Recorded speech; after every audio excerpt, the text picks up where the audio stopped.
சென்னையில நான் இருக்கேன். நானே நைட்ல வெளிய போயிட்டு உள்ள வரும்போது அவ்வளோ குளிருது. அவ்வளோ ஜில்லுன்னு இருக்குது. அந்த கிளைமேட்டே நமக்கு ஒரு மாதிரி இருக்கு. கிட்டத்தட்ட 30 மணி நேரம் இமாச்சல பிரதேசத்துல வெறும் அந்த பனிமழையா பொழிஞ்சிட்டு இருந்தா என்னென்னலாம் இருக்கும் அங்க? என்னென்னலாம் நடந்துட்டு இருக்கு? அப்படின்ற ஒரு டீட்டெயிலான தொகுப்பு தான் இந்த வீடியோல பார்க்க போறோம்.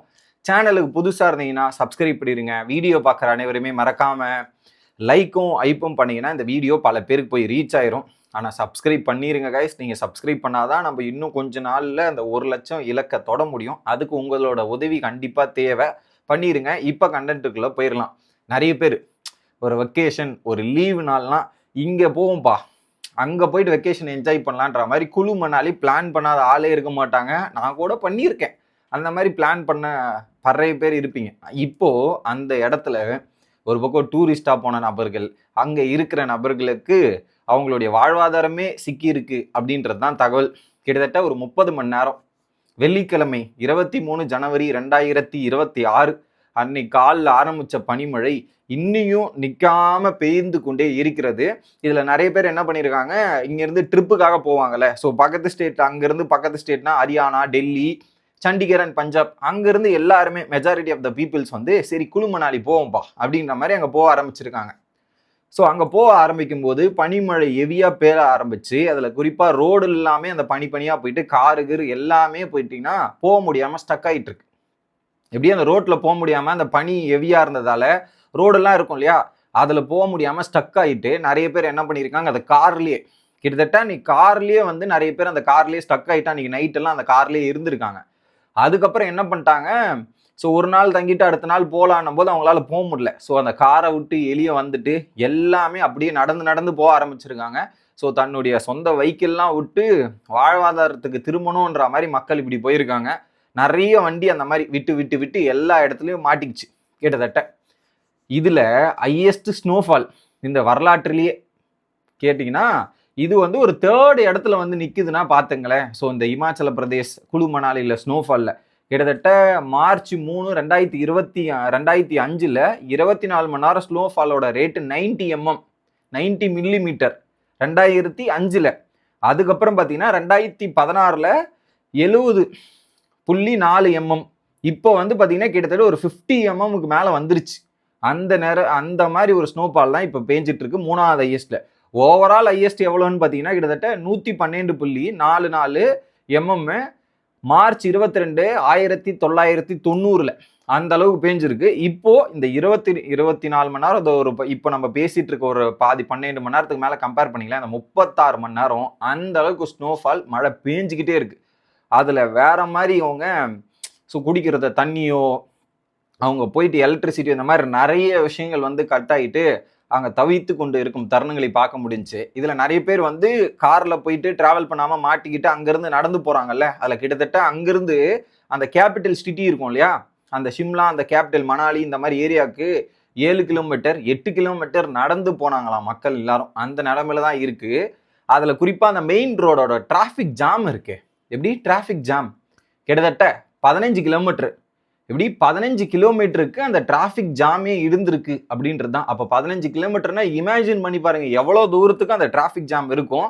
அதை எப்படி கிளியர் ஆகும்ன்றது பாருங்க. அதை கிளியர் பண்றதுக்கே பல நாட்கள் ஆகும் போல இருக்கு. அந்த மாதிரி ஒரு தருணத்துல தான் இருக்கு. இதுல கிட்டத்தட்ட இந்த டேஸ்ல 6.3 கோடி லாஸ் ஆயிருக்கான் அந்த ஏரியாவில் மொத்தமா கவர்மெண்ட் கணக்கீடுல வருது. ஸோ இந்த அளவுக்கு லாஸை சந்திச்சிருக்கு இந்த பர்டிகுலர் இந்த 36 ஹவர்ஸில் அப்படின்றது தான் ஷாக்கிங்கான தகவல். இதில் கிட்டத்தட்ட பார்த்தீங்கன்னா 800 ரூட் இருக்கு இல்லையா, அந்த ஸ்டேட் இமாச்சல பிரதேஷ், ஷிம்லா, மணாலி, குழு இதெல்லாம் இருக்கு இல்லையா, அதில் கிட்டத்தட்ட 800 ரூட்டு. அந்த 800 ரூட்டோட டிரான்ஸ்போர்ட்டேஷன் நடக்கிற 800 ரூட்டுமே அப்படியே சஸ்பெண்ட் பண்ணப்பட்டிருக்கு, முடக்கப்பட்டிருக்கு. அதை சுற்றி 3 ஹைவேஸ் இருக்கு. அந்த 3 ஹைவேஸுமே லாக் பண்ணிட்டு அந்த ஹைவேஸுக்கு லிங்க் ஆகிற 636 லிங்க் ரோடு எல்லாமே பிளாக் பண்ணப்பட்டிருக்கு. எப்படி எல்லாத்தையும் பிளாக் பண்ணப்பட்டு 5032 எலக்ட்ரிசிட்டி அது எல்லாமே அவுட் ஆஃப் சர்வீஸ் போயிருக்கு. கரண்ட் கொடுக்குற எலக்ட்ரிசிட்டி ஃபுல்லாகவே அவுட் ஆஃப் சர்வீஸ் போயிட்டு இது ஒரு பெரிய ப்ராப்ளத்தை ஏற்படுத்தியிருக்கு. குறிப்பாக அங்கே வாழ்கிற மக்களுக்கு கரண்ட் இல்லை, தண்ணிக்குமே ஷார்ட்டேஜ் ஏற்பட்டிருக்கு. எப்படி ட்ரிங்கிங் வாட்டரு, எலக்ட்ரிசிட்டிக்குமே ஒரு பெரிய ஷார்ட்டேஜ் ஆகிட்டு இருக்கு. மக்கள் வந்து 2 நாளா இந்த நார்மல் டேக்கு திரும்புறதுக்கு தவித்து கொண்டு இருப்பதையும் நம்மளால பார்க்க முடியுது. இதுல கிட்டத்தட்ட கவர்மெண்ட் என்ன பண்ணியிருக்காங்கன்னா, இப்ப அந்த ஸ்டேட் டிசாஸ்டர் மேனேஜ்மெண்ட்னு இருக்கும் இல்லையா, அந்த மேனேஜ்மெண்ட் வந்து இப்போ கிட்டத்தட்ட 264 மிஷின்ஸ், என்ன மிஷின்ஸ்னா ஜேசிபி இருக்கும் இல்லையா, 78 டிபார்ட்மெண்ட் ஜேசிபி, 128 அதர் பிரைவேட் கிட்ட இருந்து வாங்கி அயர் பண்ணி 128 ஜேசிபி, 18 ரோபாட்ஸு, 10 டாசரு அண்டு 30 டிப்பர்ஸு, இதெல்லாம் இப்போ இதை எடுத்துக்கிட்டு இந்த ஸ்னோவை கிளியரன்ஸ் பண்ணுறதுக்காக தீவிரமான வேலை பார்க்கறதுக்கான முயற்சிகள் எடுத்திருக்காங்க. அந்த அளவுக்கு இருந்துட்டு இருக்கு.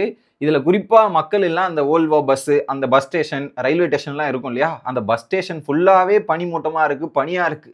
பஸ் கூட நகர்த்திட்டு போக முடியாது. ஏன்னா இப்போ கம்ப்ளீட்டா உள்ள போயிட்டீங்க, லாக் ஆயிட்டீங்க, வெளியே வர முடியாது. ஏன்னா வெளியே வர்றதுக்குன்னா எல்லா ரோடும் கிளியர் பண்ணணும், கிளியர் பண்ணாதான் வெளியே வர முடியும். அதான் எல்லா ரோடுமே பிளாக் ஆயிருச்சு. பிளாக் ஆனதுக்கு அப்புறம் எப்படி வெளியே ரிட்டர்ன்? உள்ள ஒன்ஸ் என்ட்ரி மட்டும் தான், நோ ரிட்டர்ன் அப்படின்ற மாதிரி உள்ள போயிட்டு எல்லாம் என்ஜாய் பண்றது, பயங்கரமா வைப் பண்றதுக்காக போயிருப்பாங்க. கடைசியில இந்த அளவுக்கு ஒரு பயங்கரமான ஸ்னோஃபால்ல இப்படி போய் மாட்டிப்போன்னு எதிர்பார்த்திருக்க மாட்டாங்க. அந்த அளவுக்கு வரலாற்றில் காணாத அளவில் ஒரு ஸ்னோஃபால் கடந்த 24 பிளஸ் 12 36 மணி நேரமா ஹெவியா பேஞ்சிட்டு இருக்கு அப்படின்றது தான். அந்த ஃபுட்டேஜஸ் எல்லாம் நீங்க சோஷியல் மீடியால பார்த்துட்டு இருக்கலாம்னு நினைக்கிறேன்.